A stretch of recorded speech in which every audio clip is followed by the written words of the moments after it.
مطلب کوئی جنرل یا پھر کوئی دوسری طاقت آ کر میرا ہی تختہ پلٹ کر دے۔ اس سے بچنے کے لیے اور حکومت اور دیش کے اوپر اپنی پکڑ کو مضبوط بنائے رکھنے کے لیے انہوں نے جو سب سے بڑا فیصلہ لیا وہ یہ تھا کہ آرمی اور پولیٹکس کے اندر جو بڑی بڑی پوزیشنز تھیں ان سبھی پر اپنے لویلسٹ مطلب کہ وفاداروں کو بھرنا شروع کر دیا۔ ان سارے وفادار لوگوں میں وفاداری کے علاوہ ایک اور چیز بھی کامن ہوا کرتی تھی، اور وہ کامن چیز تھی الاوائد کمیونٹی۔ مطلب یہ سارے لوگ بھی اسی قوم یا اسی فرقے سے بلونگ کیا کرتے تھے کہ جس سے حافظ الاسد خود بھی بلونگ کیا کرتے تھے۔ اب جہاں ایک طرف سیریا کے پورے سسٹم کو الاوائد کمیونٹی کے لوگوں سے بھرا جا رہا تھا، تو وہیں دوسری طرف اس سنی گروپ کے لوگوں کو نظر انداز کیا جا رہا تھا، بلکہ پہلے سے سسٹم میں موجود لوگوں کو نکالا بھی جا رہا تھا کہ جو سنی گروپ نہ صرف سیریا کا میجورٹی گروپ ہے بلکہ سیریا کی پوری آبادی کا 70 سے 80% بنتا ہے۔ نتیجہ یہ ہوا کہ سنی گروپ کے ساتھ یہ بھید بھاؤ، یہ برا سلوک اب سیریا کے اندر پہلے سے ہی موجود جو فرقہ واریت کی کھائی تھی اس کو اور بھی زیادہ گہرا کرنے کی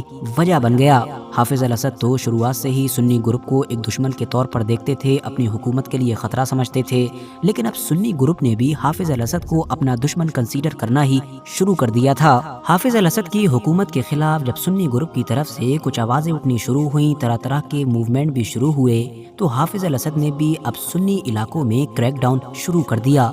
جن علاقوں میں سنیوں کی اچھی آبادی ہوا کرتی تھی وہاں پر خاص طور سے خفیہ ایجنسی کے جو لوگ ہوا کرتے تھے ان کو چھوڑ دیا جاتا تھا۔ پورے علاقے کو بڑی ہی گہرائی کے ساتھ مانیٹر کیا جاتا تھا، لوگوں کو گرفتار کر لیا جاتا تھا، ان کے گھروں پر اچانک سے دھاوا بولا جاتا تھا، کچھ لوگ اچانک سے ہمیشہ کے لیے غائب ہو جاتے تھے، کبھی کسی کو ٹارچر کیا جاتا تو کبھی کسی کو دوسرے طریقوں سے بھی ہینڈل کیا جاتا۔ مگر یہ سب کچھ ہی کم تھا کہ اگر 1982 کا سال نہیں آتا، کیونکہ اسی سال ہی حافظ الاسد کی طرف سے اپنے ہی سیرین لوگوں کے خلاف وہ خونی کھیل کھیلا گیا تھا کہ جس کو سیریا کے اتہاس سے کبھی بھی مٹانا تو دور بلکہ بھلایا بھی نہیں جا سکے گا۔ ہوا یہ تھا کہ سیریا کے اندر موجود ایک چھوٹا سا شہر کہ جس کو ہما کے نام سے جانا جاتا ہے، جہاں پر میجورٹی آبادی سنیوں کی ہے، اور خاص طور سے جو اس دور میں اس بردرہڈ نام کی تنظیم کا بھی گڑھ بن چکا تھا کہ جس کو حافظ الاسد کی طرف سے اپنے لیے سب سے بڑا خطرہ سمجھا جاتا تھا۔ اسی شہر کے اوپر اب حافظ الاسد نے ایک بڑا آپریشن چلا کر اس کے خطرے کو ہمیشہ کے لیے ختم کرنے کا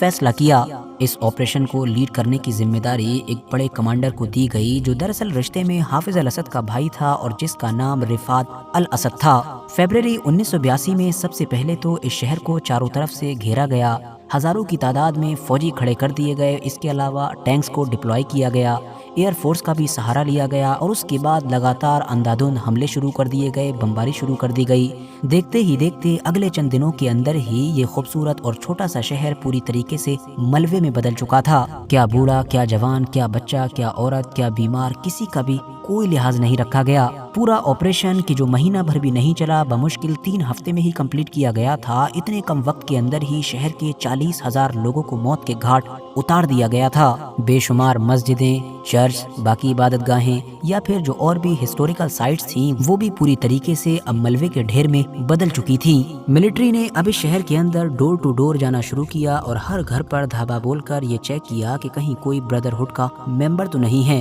کوئی ممبر ہوا یا پھر کوئی ایسا انسان ہوا کہ جو پہلے کبھی ممبر رہا تھا ان کو بھی قتل کر دیا گیا، ان کی فیملیز کو بھی قتل کیا گیا، ایون ایسے لوگوں کو بھی نہیں بخشا گیا کہ جن کا خود تو بردرہڈ سے کوئی لینا دینا نہیں تھا لیکن وہ ایسے لوگوں سے ہمدردی رکھا کرتے تھے یا پھر ان لوگوں سے ہمدردی رکھا کرتے تھے کہ جو اسد گورنمنٹ کے خلاف کسی بھی طریقے سے کھڑا ہونا چاہتے تھے۔ اس معاملے کے بعد اب پورے ہی سیریا کے اندر ایک خوف کا ماحول تو پیدا ہو چکا تھا، لوگ پوری طریقے سے خاموش بھی ہو چکے تھے، لیکن یہ خاموشی کوئی عام خاموشی نہیں تھی بلکہ یہ تو کسی بڑے طوفان سے آنے کے پہلے کی خاموشی تھی جس کا ثبوت 2011 سے شروع ہونے والی سول وار میں دکھائی دیا۔ حافظ الاسد 1982 کے بعد اگلے 18 سال تک اور جیے، مطلب ان کا راج 2000 تک چلا، لیکن ان کا یہ پورا ہی دور اپنی حکومت کو اپنے ہی لوگوں سے بچائے رکھنے کے لیے اپنے ہی لوگوں کے خلاف سازشیں کرتے ہوئے، ان کے خلاف کریک ڈاؤن کرتے ہوئے اور ان کے خلاف ظلم و ستم کرتے ہوئے گزرا۔ سال 2000 میں جب ایک لمبی بیماری کے بعد ایک ہارٹ اٹیک سے ان کی موت ہوئی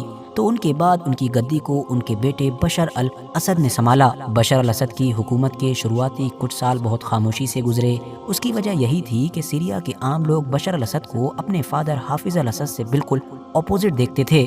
ان کو لگتا تھا کہ یہ تو ایک نوجوان لڑکا ہے، باہر سے پڑھ لکھ کر آیا ہے، میڈیکل بیک گراؤنڈ ہے، اور یہ تو پھر ایک ایسا بندہ ہے کہ جس کا اپنی فادر کی پولیٹکس سے کوئی لینا دینا نہیں تھا، بلکہ اس انسان کو تو کوئی انٹرسٹ بھی نہیں تھا، اس کو تو زبردستی لا کر بیٹھایا گیا ہے۔ اور اب جب یہ بیٹھ گیا ہے تو سیریا کو بدل کر رکھ دے گا کہ جیسا کہ خود بشار الاسد نے وعدے بھی کیے تھے۔ مگر چند سالوں کے بعد ہی بشار الاسد نے بھی اپنے فادر کی ہی ساری پالیسیز کو فالو کرنا شروع کر دیا تھا، اور انہی پالیسیز کو فالو کرنے کی وجہ سے جب حکومت کو خطرہ ستانے لگا تو حکومت کو بچائے رکھنے کے لیے بھی بالکل حافظ الاسد کے طریقوں پر ہی چلنا شروع کر دیا۔ ویسے آپ کو بتا دوں کہ حافظ الاسد کا جو مقبرہ ہے کہ جس کی ویڈیوز سامنے نکل کر آئی ہیں اور جو آج کل اسی معاملے کی وجہ سے کافی چرچاؤں میں ہے، اس کے اندر دو اور بھی قبریں موجود ہیں۔ ایک تو حافظ الاسد کی وائف کی قبر، جبکہ ایک ان کے بڑے بیٹے کی مطلب کہ باسل کی قبر۔ یہ وہی بڑا بیٹا تھا کہ جس کو حافظ الاسد اپنا اترادھیکاری مطلب اپنے بعد سیریا کی گدی پر بیٹھانا چاہتے تھے، اور جس کو شروعات سے ہی اس کام کے لیے تیار بھی کیا گیا تھا۔ مگر حافظ الاسد کی خود کی موت سے ہی 6-7 سال پہلے اس لڑکے کی ایک ایکسیڈنٹ میں موت ہو گئی تھی، جس کے بعد ہی لندن سے ان بشار الاسد کو ایمرجنسی میں سیریا بلایا گیا تھا کہ جن کو کبھی پولیٹکس سے کوئی مطلب ہی نہیں رہا تھا۔ فی الحال دوستو، آج کی اپنی ویڈیو کو ہم یہیں پر ختم کرتے ہیں۔ ویڈیو اگر انفارمیٹیو لگی ہو تو لائک کرنے کے ساتھ ساتھ دوستوں کے ساتھ ضرور شیئر کریں، اور ایسے ہی نالجبل اور ہسٹوریکل ویڈیوز ہمیشہ دیکھنے کے لیے ہمارے اس چینل کو سبسکرائب کرنے کے ساتھ ساتھ بیل آئیکن کو ضرور پریس کریں۔